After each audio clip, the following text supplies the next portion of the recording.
नमस्कार, Chanakya IAS academy के daily current affair session में आपका स्वागत है। आज है 28 जून और 28 जून से जितने भी महत्वपूर्ण प्रश्न बनते हैं हम उन पर चर्चा करेंगे। हमारा आज का पहला प्रश्न है, हाल ही में किस संस्था ने वैश्विक खाद्य नीति रिपोर्ट 2023 जारी की है? IFPRI, UNCTAD, IEP या फिर IMD?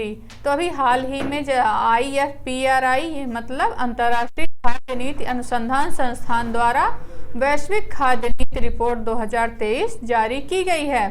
वैश्विक खाद्य नीति रिपोर्ट 2023 हाल ही में अंतर्राष्ट्रीय खाद्य नीति अनुसंधान संस्थान द्वारा जारी की गई थी।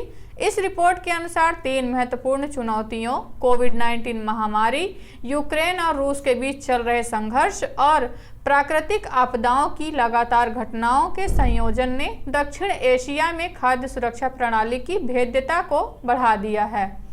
हमारा आज का अगला प्रश्न देखेंगे, किस केंद्रीय मंत्रालय ने ओशन रिंग ऑफ योगा विशेष कार्यक्रम का आयोजन किया? गृह मंत्रालय, विदेश मंत्रालय, आयुष मंत्रालय या रक्षा मंत्रालय?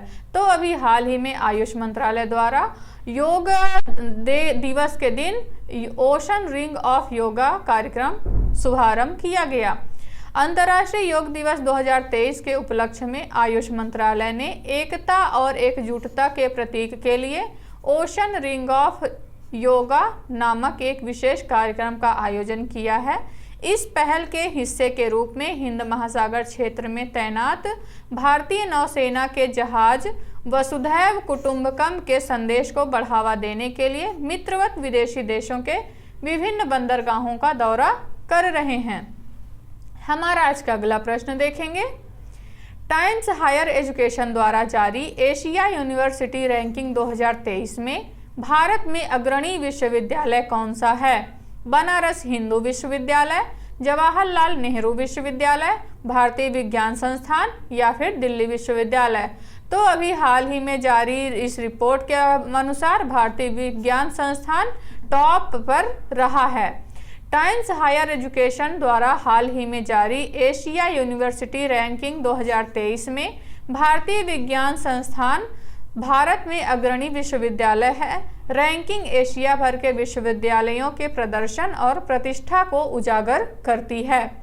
IISc ने शीर्ष स्थान हासिल किया। भारतीय विज्ञान संस्थान IISc ने एशिया विश्वविद्यालय रैंकिंग 2023 में 48वां स्थान हासिल करते हुए भारतीय विश्वविद्यालयों में सर्वोच्च स्थान का दावा किया है।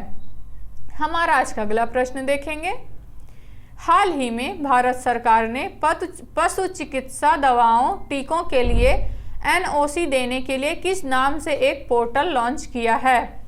सुगम पोर्टल, नंदी पोर्टल, सारथी पोर्टल या फिर रक्षक पोर्टल? तो अभी हाल ही में पशु चिकित्सा दवाओं के लिए NOC देने के लिए नंदी पोर्टल का शुभारंभ किया गया है। केंद्रीय मंत्री पुरुषोत्तम रूपाला ने नंदी पोर्टल का अनावरण किया, जिसका उद्देश्य भारत में पशु चिकित्सा दवाओं और टीकों के लिए अनापत्ति प्रमाण पत्र देने की प्रक्रिया में तेजी लाना है। मत्स्य पालन, पशुपालन और डेयरी मंत्रालय ने नंदी पोर्टल के लॉन्च के साथ पशु चिकित्सा दवाओं और टीकों के लिए नियामक अनुमोदन प्रक्रिया को सुव्यवस्थित करने की दिशा में एक महत्वपूर्ण कदम उठाया है। पोर्टल का लक्ष्य आवेदनों को समय पर संसाधित करना और इन आवश्यक उत्पादों के लिए गैर आपत्ति प्रमाणन प्रदान करना है। पशु चिकित्सा उत्पादों की बढ़ती मांग के साथ विशेष रूप से चल रहे पशुधन टीकाकरण अभियान के कारण नंदी पोर्टल अनुमोदन प्रक्रिया में तेजी लाने में महत्वपूर्ण भूमिका निभाएगा। हमारा आज का अगला प्रश्न देखेंगे, अंतर्राष्ट्रीय सूक्ष्म लघु और मध्यम उद्यम दिवस कब मनाया जाता है? 24 जून, 25 जून, 26 जून या फिर 27 जून? तो अभी हाल ही में 27 जून को अंतर्राष्ट्रीय सूक्ष्म लघु और मध्यम उद्यम दिवस मनाया गया। अंतर्राष्ट्रीय सूक्ष्म लघु और मध्यम उद्यम दिवस या विश्व MSME दिवस प्रत्येक वर्ष 27 जून को विश्व भर में मनाया जाता है। यह दिन MSME के महत्व और देश की अर्थव्यवस्था की रीढ़ के रूप में उनकी भूमिका पर प्रकाश डालता है। भारत में एमएसएमई दिवस 2023 की theme future ready MSME for India @100 है।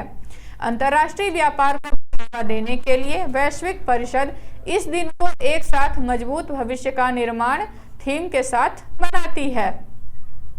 हमारा अगला प्रश्न देखेंगे, हाल ही में किसे भारतीय महिला फुटबॉल टीम की कप्तान नियुक्त किया गया है?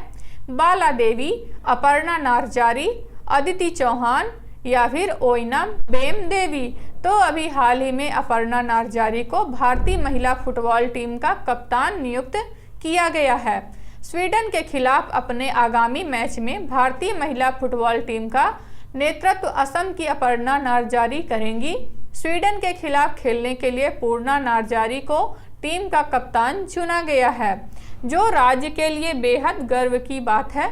शिक्षा मंत्री रानोज पेगू ने ट्विटर पर शुभकामनाएं देते हुए कहा, यह बहुत अच्छी खबर है।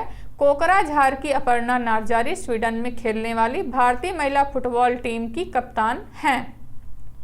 हमारा आज का अगला प्रश्न देखेंगे, हाल ही में किसे इंडियन मेडिकल एसोसिएशन पुरस्कार 2023 के लिए चुना गया है? विवेक कसाना, के वेणुगोपाल, अजय सिन्हा या जी वेणुगोपाल। तो अभी हाल ही में डॉक्टर के वेणुगोपाल को इंडियन मेडिकल एसोसिएशन पुरस्कार 2023 से सम्मानित किया गया है। इंडियन मेडिकल एसोसिएशन ने सामुदायिक सेवा की श्रेणी के तहत इंडियन मेडिकल एसोसिएशन पुरस्कारों के लिए जनरल अस्पताल अलप्पुझा केरल शहर में श्वसन चिकित्सा में मुख्य सलाहकार डॉक्टर के वेणुगोपाल का चयन किया है। वह 1 जुलाई 2023 को नई दिल्ली में IMA मुख्यालय में आयोजित एक समारोह में पुरस्कार प्राप्त करेंगे। भारत में पिछले 32 सालों से 1 जुलाई को राष्ट्रीय चिकित्सक दिवस के रूप में मनाया जाता है। हमारा आज का अगला प्रश्न देखेंगे, हाल ही में क्यारिकोस मित्सोटाकिस ने किस देश के प्रधानमंत्री के रूप में शपथ ली है? फ्रांस, ब्रिटेन, ग्रीक या कैलिफोर्निया। तो अभी हाल ही में ग्रीक के प्रधानमंत्री के रूप में शपथ लिए हैं क्यारिकोस मित्सोटाकिस। न्यू डेमोक्रेसी पार्टी के किरियाकोस मित्सोटाकिस ने स्पष्ट बहुमत के साथ ग्रीस के प्रधानमंत्री के रूप में दूसरे कार्यकाल के लिए शपथ ली है। आर्थिक विकास को प्रोत्साहित करने और बेरोजगारी को कम करने के लिए मित्सोटाकिस ने रोजगार सृजन को प्राथमिकता देने की योजना बनाई है। उनका लक्ष्य ग्रीस के महत्वपूर्ण पर्यटन उद्योग से राजस्व बढ़ाना है, जो देश की अर्थव्यवस्था में महत्वपूर्ण भूमिका निभाता है। इसके अतिरिक्त वह यूरोपीय संघ के औसत के करीब पहुंचने के लिए वेतन बढ़ाना चाहते हैं, जिससे ग्रीस नागरिकों का जीवन स्तर बेहतर हो सके। हमारा आज का अगला प्रश्न देखेंगे, हाल ही में पर्यावरण मंत्रालय ने कलयगनार पेन स्मारक को अंतिम मंजूरी दी। इसका निर्माण कहाँ किया जाना है? हिंद महासागर, बंगाल की खाड़ी, अरब सागर या फिर प्रशांत महासागर। तो अभी हाल ही में चेन्नई के मरीना बीच में कलयगनार पेन स्मारक का उद्घाटन किया गया, जो मंजूरी दी गई है वो बंगाल की खाड़ी में बनाया जाएगा। चेन्नई के मरीना बीच पर कलयगनार पेन स्मारक के निर्माण के तमिलनाडु राज्य सरकार के प्रस्ताव को केंद्रीय पर्यावरण, वन और जलवायु परिवर्तन मंत्रालय से तटीय विनियमन क्षेत्र की मंजूरी मिल गई है। कलम स्मारक एम करुणानिधि को समर्पित होगा और उनकी विरासत को श्रद्धांजलि के रूप में बनाया जाएगा। स्मारक का डिजाइन तमिलनाडु में हस्तनिर्मित पारंपरिक कर्नाटक संगीत वाद्य यंत्र वीणा से प्रेरणा लेता है। यह पुल 7 मीटर चौड़ा होगा, जिसकी लंबाई जमीन पर 290 मीटर और समुद्र पर 360 मीटर होगी। हमारा आज का अगला प्रश्न देखेंगे, 8वां वैश्विक फार्मास्यूटिकल गुणवत्ता शिखर सम्मेलन 2023 कहाँ संपन्न हुआ? मुंबई, नई दिल्ली, गोवा या फिर पुणे। तो अभी हाल ही में मुंबई में फार्मास्यूटिकल गुणवत्ता शिखर सम्मेलन 2023 का समापन हुआ। रोगी केंद्रित विनिर्माण और गुणवत्ता प्रथाओं पर ध्यान केंद्रित करने के साथ मुंबई में आयोजित 8वां वैश्विक फार्मास्यूटिकल गुणवत्ता शिखर सम्मेलन 2023 सफलतापूर्वक संपन्न हुआ। 8वें वैश्विक फार्मास्यूटिकल गुणवत्ता शिखर सम्मेलन 2023 का विषय रोगी केंद्रितता विनिर्माण और गुणवत्ता का नया प्रतिमान था।